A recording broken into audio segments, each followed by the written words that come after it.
You're watching Riding the Teacups, and today we are making Minnie Mouse candied apples, and my sweet tooth is happy.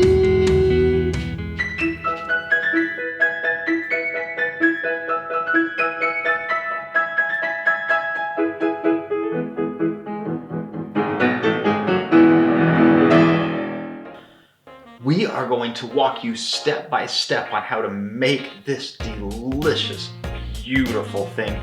At home, it's very simple. It can be a little bit time consuming. You're actually going to need about 2 days to finish this, and day one is just cleaning the apples. Don't let that get something. Don't neglect the time it takes to properly clean the apples. We'll actually show you how much gross stuff is in there. In addition, in order to make the caramel stick in general, you have to have the apple very, very clean and very, very dry. And letting it sit overnight after the cleaning and then washing it again the next day really helps get all of that stuff out. Set aside an extra day in your preparation because these things are so worth it. The ingredients list is also very straightforward, so use some Granny Smith apples because they're a little bit tart, and with how much sugar and milk chocolate we're going to put on this thing, you're going to want the balance. You also just need caramels or caramels, depending on what part of the country you're from. Some caramels, you'll need some milk chocolate and some white chocolate. In our case, we used vanilla because I wanted to try something different. But the Disney recipe calls for white chocolate. You can really use either way.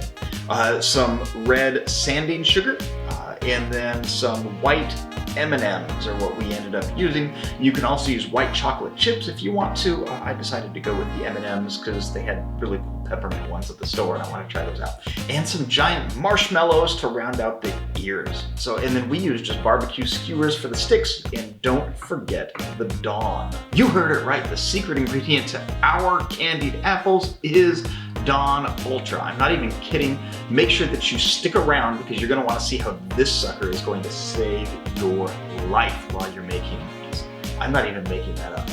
You'll believe me when you see it. Let's start by cleaning the apples.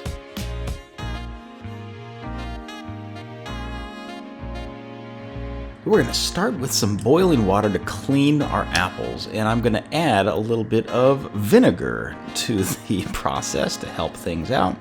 Going to let that come to a good solid boil. Once your water is boiling, we're going to take our apple. Check out how gross that is with all the dirt and junk inside of there. Put it inside of our sifter and drop it down inside. I'm going to roll it around here for about 10 to 15 seconds. Do not overdo this. You are not trying to cook the apple. You're just trying to get every nook and cranny touched by that vinegar water in order to clean off all of the junk that is on your apple that comes from the grocery store. Scoop it out super quick and drop it right on to a drying towel. Immediately start drying that apple off, and then as soon as you're done with that, you're going to need to have an ice bath ready. And once you're done with the apple being completely dried off every nook and cranny, top and bottom, including inside of those crevices and little holes in the top and bottom, you're going to want to drop that inside of that ice bath really, really quickly as you can after drying it off very, very well. The idea is that you don't want to cook the apple. You want it to cool down immediately so it doesn't cook. You want it to be in a regular state. Gently, please. If your ice bath is getting a little bit warm over time, you can add a few ice packs like I had to do halfway through mine. And over time, you can even add more if you need to. Just make sure that water is very, very, very ice cold. Let it sit there for about 15-20 minutes. When you're done, you can wipe it off again using a new towel, not the old one, and set it down on a paper towel to dry. You're going to want it to dry overnight. And my goodness, guys, look at all of that junk that came off of the apples. It was straight from the store, all of that wax, all of the dirt, all of the gunk. It's just gross. Wash your food, guys. Just wash your fruits and vegetables. Super, super gross.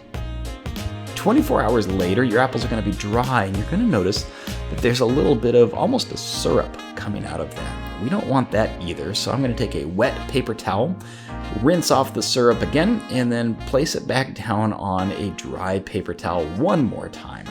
So your apples 24 hours later look a little bit different without that waxy coating. This is a great time to get the family involved and let everybody help out, and then put them on a new piece of wax paper. Alright, so now that our apples are washed off, let's throw some sticks in the center. Make sure that they are perfectly centered and standing straight up. Even if your apple's a little crooked, we want the sticks to be straight up.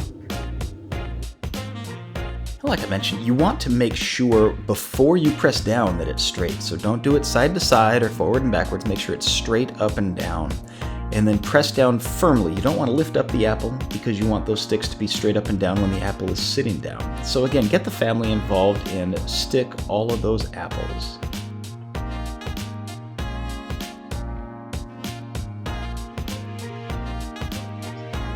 So we are here and ready to start our caramel sauce for the first layer that's going on these candied apples. We have a little saucepan and roughly about 2 cups of caramel. We're going to just pour these in, put it over medium-high heat for a little while until it starts to soften up, become kind of a liquid. And to help get it there, to make sure I don't ruin my poor pan, you're going to coat it with quite a bit of my nonstick spray. You can also use butter for this. You want to be careful and not use too much so that it doesn't affect the taste of the caramel, but I also use a pan bag when we're done, so there's a balance.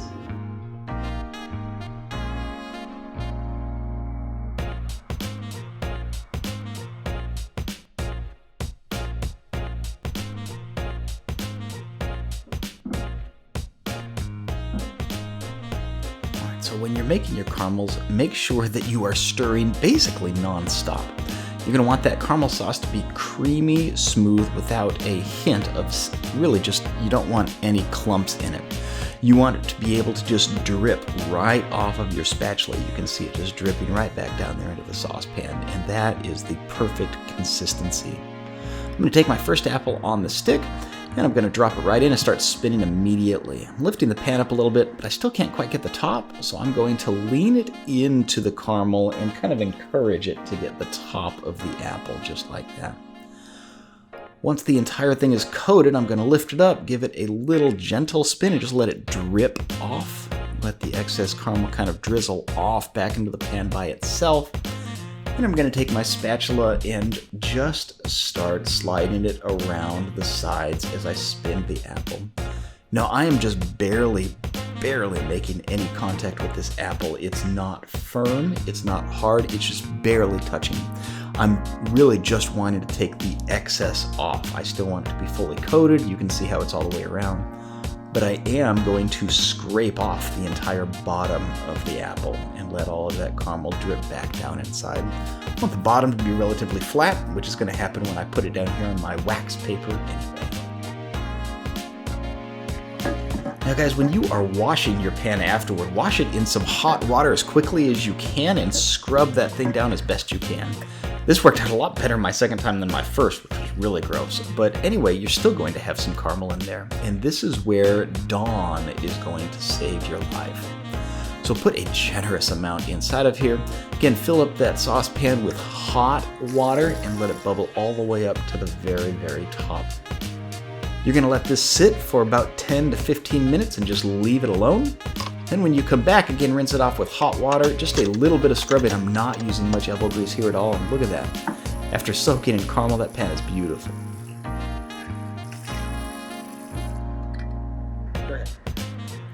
We're going to drop our package of chocolate chips inside of our heat-proof glass container and get ready for the double boiler. I've got my water, put it on just medium heat. Chocolate is very susceptible to heat, so I don't want to boil it. I just want it to simmer. While I'm waiting for my chocolate to start melting, I'm going to work on some of the ears. I'm going to take my jumbo marshmallows and cut off about a third or a quarter of the marshmallow and expose the sticky side, and then I'm going to put that sticky side up on the apple. And what you're seeing here is actually too far apart. I actually want it closer to the center, closer to the stick, or the caramel's just going to let it slide right off. I found that out a little bit late, so put it pretty close to the center.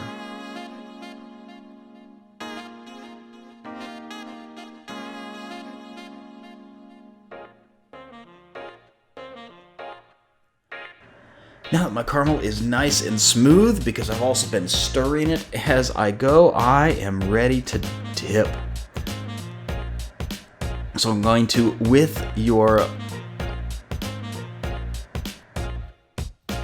so let's dip it in. I'm going to roll it around from side to side gently, and I can't quite get the top, so I'm going to drizzle the extra chocolate on top. I'm not going to scrape it or spread it. Just let it flow down by itself. Again, I'm going to scrape the bottom and then put it on a new piece of wax paper. This is, again, another one to get the kids and the whole family involved in. That heat-proof glass container is going to be hot, so make sure you're still using your oven mitt to protect yourself. Watch your kids who are doing it. But it's just lots of fun to be able to dip the apples and get all the chocolate all the way around.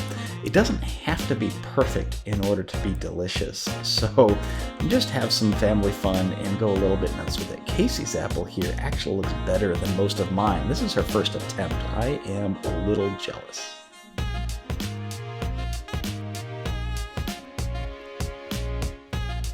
And of course, I held the glass container, but my little buddy here got to dip his apple too and had lots of fun making his own apples.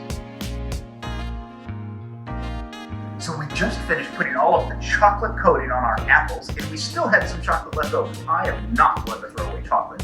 So Casey, who is behind the camera, had the great idea to put some marshmallows on our skewers and drizzle the chocolate over it. So tonight, we're having s'mores. Make some good use out of your extra ingredients. We're going to let those sit for about 2 hours before we put on the next coat. It really helps with your red sprinkles if you can get it in the glass bowl first. And if you're looking for something to do while you're killing that time, you've got that first piece of wax paper that has all the caramel in it. Scoop some of that up with some of your dowels, and you've got a tasty treat built in ready for you. All right, we are ready for the bottom batch. I'm gonna do my same double boiler with some white chocolate. In my case, I'm using vanilla. I've got my M&Ms ready. I've got my red sanding sugar ready. Let's start finishing these apples off. Again, in a constant stir, I'm just going to make sure that it's nice and creamy. And I'm gonna dip just the bottom half of my apple in. And I wanna make sure I get it coated really well. As soon as that's done, we'll scrape off the bottom one last time. I'm going to put my M&Ms on, make sure to offset it, so top, bottom, just like Minnie Mouse's dress. I don't want the letter M to show on my M&Ms. And I'm pushing it in pretty good too to make sure that they stay. And then I'm ready for my red sanding sugar. I'm going to start with the top, because the top of your white chocolate or vanilla dries first, so I'm going to coat the top of it and just spin. And I am putting tons of this sanding sugar on. Don't hold back.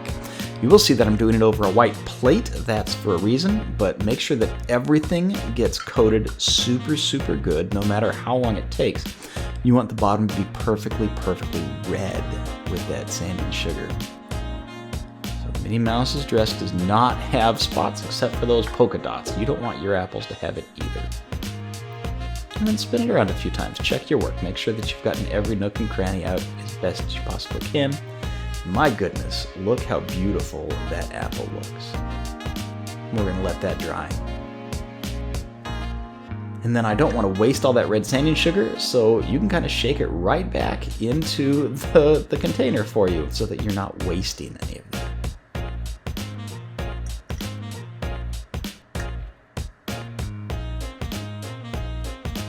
Once you're done with all these, I'm going to refrigerate it until it's time to serve. I'm also going to pull it out of the fridge and let it sit at room temperature for about 2 hours before I serve it, and that way it'll be perfect. So there you have it. It's our candied apple recipe. We love these. They are so good. I'm making them at home from someone who doesn't usually make this type of recipe. Some of them came out better than others. Some you can still see the apple. Some of the chocolate and things aren't quite as beautiful as you'd see at Marceline's, but then again, you made this at home instead of paying 16 bucks for it. So that's kind of the difference. Don't worry if they're not perfect. I promise they're still ridiculously delicious. So don't let that stop you. Make this recipe at home and your taste buds will thank you as much as mine did for me. If this was fun, if this was helpful, we would really appreciate a like and share this with your friends. It really helps our channel grow. If you want more recipes that you can make at home, then right here, check it out. For more content of what we make here at Ride the Teacups, helping you bring Disneyland magic to your house, right there. And to subscribe, hit this button right up here and it'll bring you there too. Thanks so much for watching. We will see you next time we ride the Teacups.